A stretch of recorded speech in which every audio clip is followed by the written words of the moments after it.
이재명 정부의 첫 추경안에 광주와 전남의 현안 사업비 2,800억 원이 포함됐습니다. 지방자치 실현을 위해서는 중앙에 집중된 권한과 재정을 지방으로 대폭 넘겨야 한다는 목소리가 나왔습니다. 전남 농수산식품 수출이 28개월 연속 상승세를 이어갔습니다.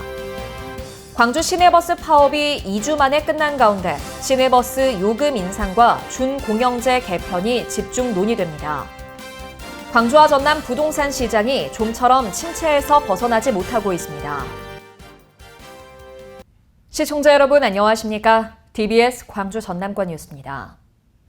이재명 정부의 첫 추경안에 광주와 전남의 현안 사업비 2,800억 원이 포함됐습니다. 광주의 주요 예산으로는 광주 도시철도 2호선 715억 원과 인공지능 산업 육성 50억 원, 차세대 태양전지 실증 사업 10억 원 등 모두 786억 원입니다. 전남은 광주에서 목포 호남 고속철도 조기 준공 1,000억 원, 한국에너지공과대학 출연금 100억 원, 무안국제공항 활주로 조기 연장 29억 원 등 모두 2,027억 원입니다.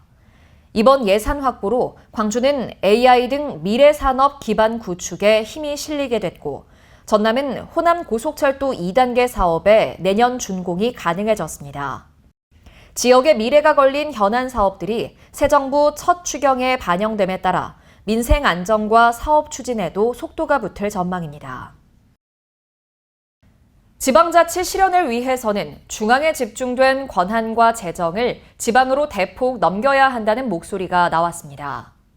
대한민국 시도지사 협의회장인 유정복 인천시장은 광주 김대중 컨벤션센터에서 열린 호남권 정책토론회에서 이같이 밝혔습니다. 강기정 광주시장은 지방정부의 정책이 국가 정책으로 반영되기 위해서는 협상력 있고 경험이 풍부한 지방인재 육성이 필요하다고 강조했습니다. 전남 농수산식품 수출이 28개월 연속 상승세를 이어가며 지역경제 회복의 버팀목 역할을 하고 있습니다.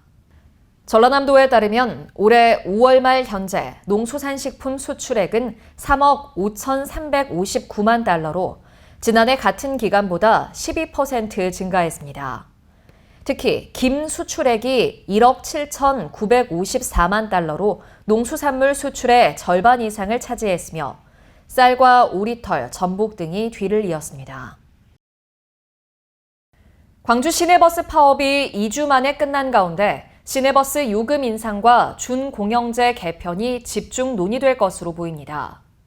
광주 시내버스 노사 대표는 지난 20일 광주시청에서 강기정 시장이 제안한 기본급 3% 인상과 정년 61세에서 62세로 연장을 골자로 하는 임단협에 합의했습니다.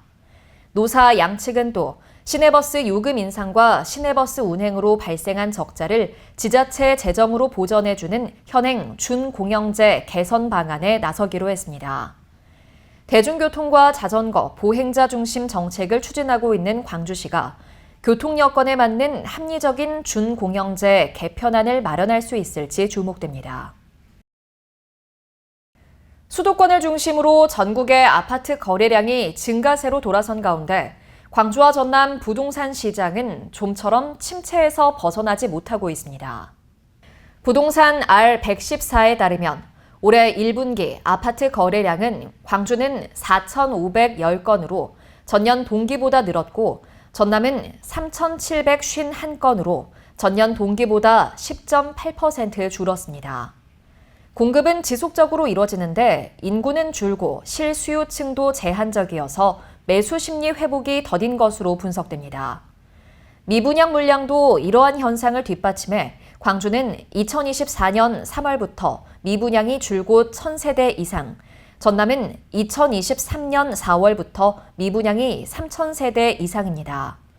전문가들은 지방은 고정 수요가 당장 늘어나기 힘든 만큼 수도권과는 다른 방향으로 공급을 조절해야 한다고 진단했습니다. 12.29 여객기 참사 피해 지원 특별법의 시행령이 국무회의에서 의결됐습니다. 국토교통부는 지난 4월 제정된 특별법에서 규정한 생활의료지원금 등의 지급에 대한 구체적 기준과 절차 등을 담은 시행령 제정안이 최근 국무회의를 통과했다고 밝혔습니다. 제정안은 후속 절차를 거쳐 이달 30일부터 특별법과 함께 시행됩니다. 김영록 전남도지사가 광양을 철강산업과 2차 전지, 글로벌 물류 중심의 신성장 거점 도시로 집중 육성하겠다고 밝혔습니다. 김 지사는 광양에서 열린 정책 비전 투어에서 광양은 섬진강이 만든 자연환경과 광양항, 포스코 등 산업이 완벽히 어우러진 전국 최고의 도시라며 이같이 말했습니다. 이번 정책 비전 투어에는 김태균 전남도의회 의장과 정인화 광양시장, 시민 등 150여 명이 참석했습니다. 광주와 전남 일부 지역에서 올해 첫 열대야 현상이 나타났습니다. 광주지방기상청에 따르면 지난 19일 밤부터 20일 아침 사이 광주와 전남 영광, 장성, 무안에서 열대야 현상이 발생했습니다. 광주의 경우 기상 관측을 시작한 1973년 이후 역대 가장 빨리 열대야가 발생했으며 지난해보다 16일 정도 빨랐습니다. 시청해주신 여러분 고맙습니다.